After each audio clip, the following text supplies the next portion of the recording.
अमरावती शहरासाठी आणखी एक धोक्याची घंटा वाजलेली आहे। दिनांक 13 मे रोजी सायंकाळी 7 वाजताच्या जिल्हा शल्य चिकित्सकाच्या अहवालानुसार अमरावतीमध्ये 5 रुग्ण हे पॉझिटिव्ह निघालेले आहेत। जिल्हा शल्य चिकित्सक यांनी दिलेल्या माहितीनुसार जिल्ह्यातील 5 व्यक्तींचे कोरोना चाचणी अहवाल हे पॉझिटिव्ह आढळून आले आहेत। त्यामध्ये 1 महिला व 4 पुरुषांचा समावेश आहे। अंबिकानगर परिसरामधील 43 वर्षीय पुरुष व्यक्तीचा अहवाल हा पॉझिटिव्ह आलेला आहे। लालखडी परिसरामधील 65 वर्षीय पुरुष व्यक्तीचा अहवाल पॉझिटिव्ह आलेला आहे। आता यामध्ये भर पडली ती बेलपुरा परिसरामध्ये। बेलपुरा परिसरातील 30 वर्षीय पुरुष व्यक्तीचा अहवाल हा पॉझिटिव्ह आलेला आहे। तर नांदगाव पेठ परिसरातील 60 वर्षीय महिलेचा अहवाल सुद्धा पॉझिटिव्ह आलेला आहे। वरील सर्व अहवाल संत गाडगेबाबा अमरावती विद्यापीठाच्या प्रयोगशाळेमधून प्राप्त आहे।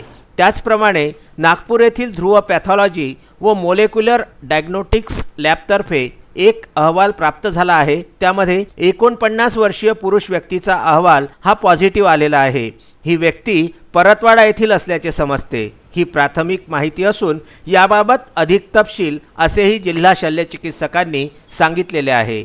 Vidarbha news bureau, Amravati.